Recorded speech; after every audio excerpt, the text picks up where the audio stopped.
సిద్ధపాటు అనగా నీ బిడ్డలైనటువంటి వారిని అనేక మందిని రాకడ కొరకు ఎదురు చూడగల ధన్యత బిడ్డలకు అనేక మందికి దయచేసి అలాగున సిద్ధపాటు. ప్రభా, మేము వచ్చినటువంటి ఈ స్థలము ఇది నీ స్థలము కనుక నీ స్థలములో మేము సిద్ధపాటు కలిగి ఉన్నటువంటి వారమై ఉన్నటువంటి వారము. దేవా, నీకు వందములు, స్తోత్రములు ప్రభా. అలాగే ఈ గ్రామంలో ఉన్నటువంటి అధికారుల విషయాల్లో ప్రార్థన చేస్తున్నాం. నీ కృప చూపించి వారిని, వారి కుటుంబాలని మీరు దీవించినట్టుగా సహాయం చేయండి. అలాగనే నా తండ్రి, కూడి ఉన్న సంఘమును దీవించండి, ఆశీర్వదించండి, వర్ధల చేయండి, అభివృద్ధిలోకి నడిపించి విస్తరించి ఫలించినట్టుగా సహాయం చేయండి.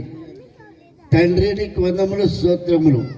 అలాగే సంఘ పెద్దల విషయాల్లో నీ కృప చూపించండి, బలంగా వాడుకోవడానికి వీలు వాళ్ళు దయచేసిలాగా సహాయం చేయండి.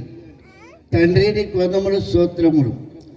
అలాగున ఈ యొక్క గ్రామంలో నువ్వు సిద్ధపాటు చేయించుకున్న బైబిల్ మిషను నిమస్తము నాయన నీ కుమారులు యాకోబు గారు విషయంలో నీ కృప చూపించి బలంగా వాడుకోండి.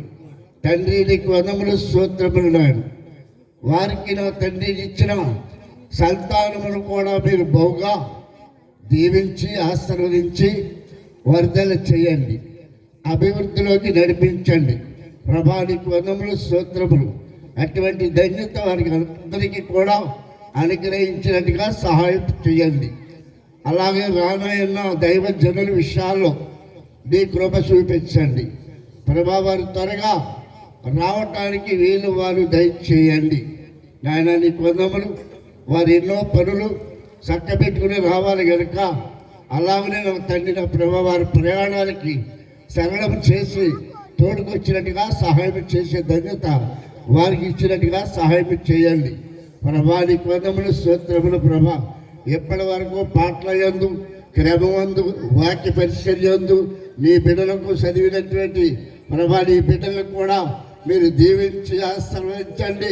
వారు వారి కుటుంబాన్ని దీవించి వర్ధిల్లినట్టుగా సహాయం చేయండి.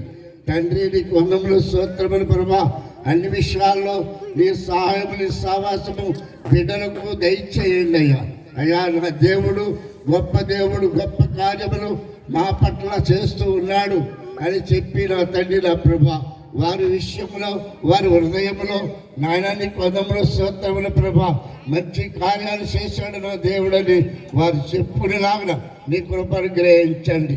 ఈ జరుగుతున్నటువంటి కూడిక విషయంలో నాయన నేను మొన్నటి నిన్నటి దినము నాయన క్రమంగా మర్యాదగా జరిపించుకున్నటువంటి వారై ఉన్నారు. తండ్రి, నీకు వందములు, స్తోత్రములు. ప్రభా, ఇది 3వ దినము. ఈ 3వ దినమును కూడా క్రమంగా మర్యాదగా జరుపులాగా నీ కృపని గ్రహించండి. తండ్రి, నీకు వందములు, స్తోత్రములు. అన్ని వేళ నీ సాయం, నీ సావాసము ఉండించండి. దైవజనులు నిలవబడి మాట్లాడుతున్నప్పుడు ప్రభా, నీ యొక్క పరిశుద్ధ ఆత్మను వారిపై ఉండించండి. తండ్రి, నీకు వందములు, స్తోత్రములు. మాట్లాడేది నీవు కాదు కానీ నేనే అని ఎలా వాగ్దానం చేశావో వారి నోట వచ్చే ప్రతి మాటను కూడా మీరు దీవించి ఆశీర్వదించి వర్ధన చేయమని అడుగుతున్నారు ప్రభా. నాయన, వాక్యము విన్నాను ఈ బిడ్డలపై నాయన నీకు వందములు, స్తోత్రములు. ప్రభా, ఎంతో ఆనందము, సంతోషము కలగజేసేలాగా సహాయం చేయండి. వాక్యము ద్వారాగా బలపడినట్లుగా సహాయం చేయండి. అన్ని కుటుంబాలను మీరు దీవించి ఆశీర్వదించి వర్ధన చేసేలాగా సహాయం చేయమని అడుగుతూ ఉన్నారు ప్రభా. నీకు వందములు, స్తోత్రములు. ప్రభా, అలాగే నా తండ్రి ప్రభా, ఆర్కిస్ట్రాడు గారిని దీవించి ఆశీర్వదించండి. వారి వారి కుటుంబాన్ని కూడా దీవించండి ప్రభా. నీకు వందములు, స్తోత్రములు. అలాగే లైటింగ్ నాయన నీకు వందములు, స్తోత్రములు. ప్రభా, ఇచ్చినటువంటి వారిని కూడా వారి వారి కుటుంబాన్ని మీరు దీవించండి, ఆశీర్వదించండి, వర్ధన చేయండి ప్రభా.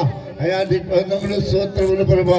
వారి పక్షంగా మీరు ఉండి మాట్లాడగలిగిన స్థితి వారికి ఇవ్వండి. ప్రతి సంవత్సరము ఇలాగ వారి లైటింగ్తో సుద్ధా ఇచ్చినట్టుగా సహాయం చేయండి నాయన. వారి కుటుంబం వర్ధిల్లినట్టుగా సహాయం చేయండి.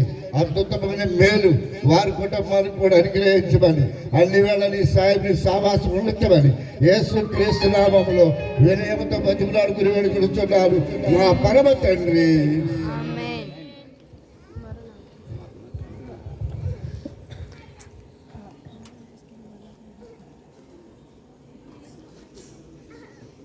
దేవునికి స్తోత్రం. హల్లెలూయా. ప్రార్థన అంటే ఏం చేస్తారు? నిలబడతారు, లేకపోతే మోకరిస్తారు. ఇప్పుడు ఎవరు కూర్చోమన్నారా? నేను కూర్చోమని చెప్పానా?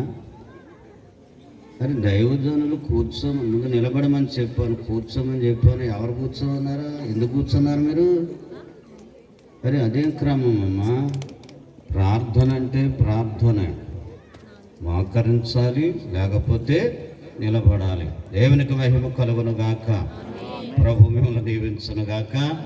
అలాగే తిరునంపాలెం నుంచి వచ్చిన జోసఫ్ పై గారి సంఘం నుంచి ఒక కీర్తన పాడుతానన్నారు. వారు ఎక్కడున్నా వచ్చి ఒక కీర్తన పాడండి. ఈ లోపల స్పీకర్ గారు ఒక పాట సిద్ధపడతారు. ఆ అయ్యగారు నల్లజారులు దాటేసామని ఫోన్ చేశారంట.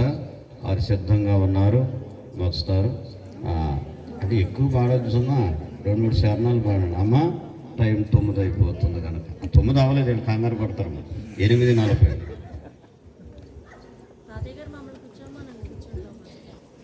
కూర్చోండి అమ్మ, కూర్చోండి. అయ్యయ్యో కూర్చోమన్నాను కదమ్మా, కూర్చోండి.